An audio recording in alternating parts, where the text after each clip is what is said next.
guys, welcome to my channel. So for today's video guys, ay magluluto tayo ng dalag. Ito guys. So, bumili ako sa market ng $10. So, anong klaseng luto ang gagawin natin dito? So, sasabawan na lang natin guys. So, yan, lilinisan muna natin. Kakaliskisan muna natin.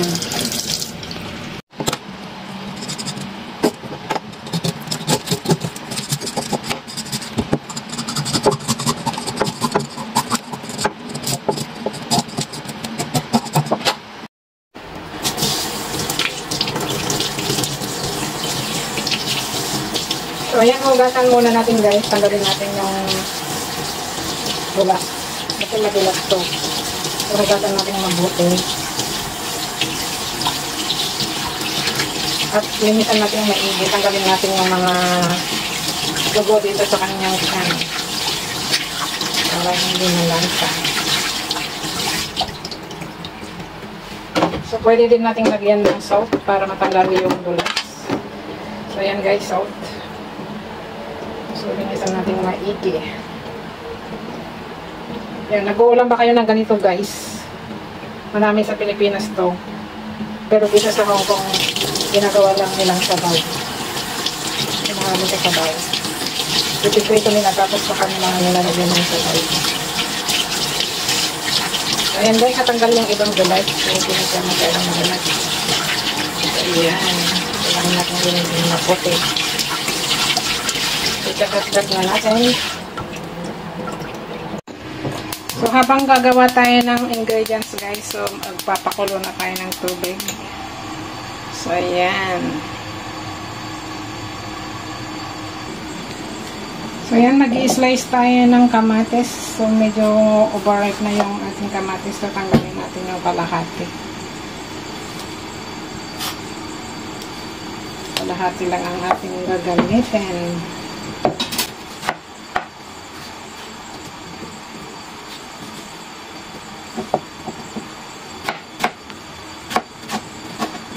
So, ako lang ang kakain nito guys, pananghalian. So, gawin natin masarap. So, ma-overripe dito. So, pagkagin natin.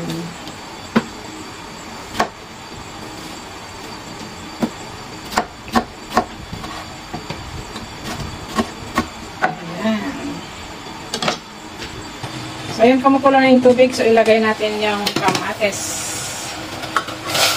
Kamatis, isunod natin yung sibuyas at luya.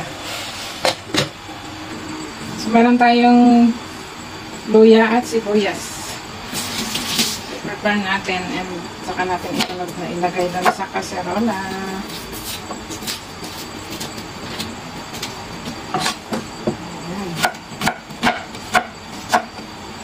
Sunod natin yung luya. Simpleng luto lang to guys. Parang luto lang sa bukid. Makumpleto ang ingredients. Masarap na. Ayan. So, pupupukin natin na ito.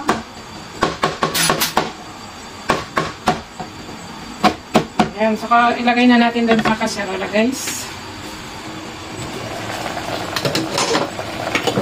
So, ito guys, ang ginger, ano yan. Ayan. Dadagdagan din natin ng salt. So, taste. Kunti lang. So, lulutuin muna natin yung ingredients para malasa. So, i-slice din natin guys yung isda. Tanggalin natin yung buntot. Ayan. So, ganito na lang guys. Medyo malalaki. Ako lang naman mag-uulam.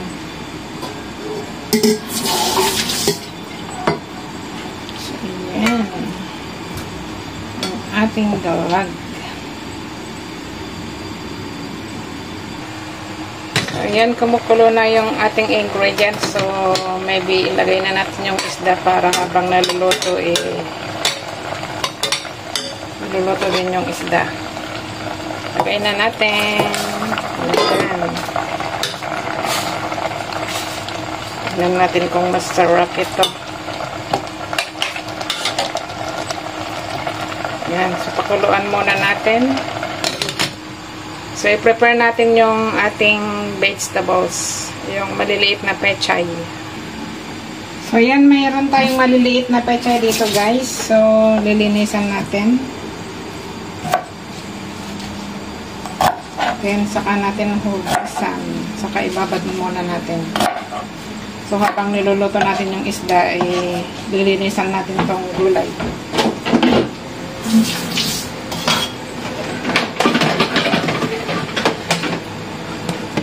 Ilagay natin dito. And hugasan natin. Yan. So, linisan natin bawat isa kasi minsan may buhangin dito sa gilid-gilid ng stem ng gulay. Yan, kagaya yan. So, dapat linisan isa-isa. Ayan, guys.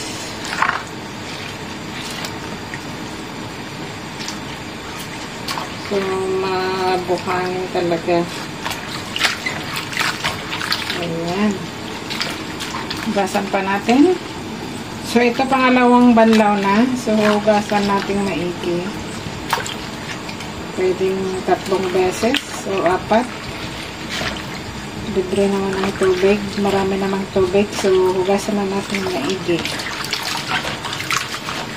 Ayan. Tapon ulit natin. So, yan guys. Pangatlong hugas na ito. So, habang niluluto pa natin yung ating isda, so, ibabad muna natin. So, ayan, kumukulo na siya, guys. So, ilagay na natin yung ating vegetables. Yung maliliit na pechay. Para mas malasa. So, ayan. So, dahil tayo lang ang kakain. So, yan lang, guys. Hindi masyadong marami. So, takpan natin ulit. So, yan guys, luto na siya. So, kakain na tayo. Yan, labot na. So, transfer na natin. So, mayroon din tayong kanin dyan. Okay guys, kain na tayo. So, plate na natin. May gulay. Paborito ko ang gulay. So, dami na namin kumain ng gulay. Yung naman, yun.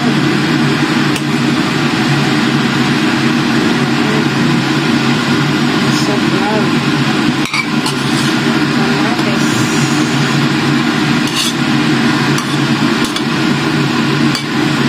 So, yan guys, ang sarap.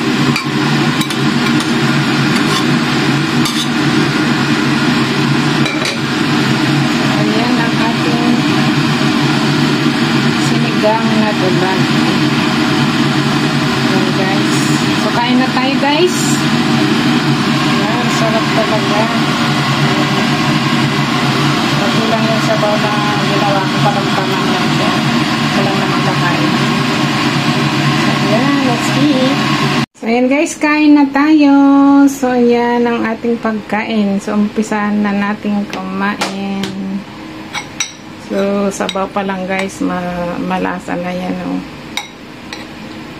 Grabe. Papadami na naman tayo dito. So, kain tayo. So, ayan guys, thanks for watching. See you on my next vlog. Bye-bye.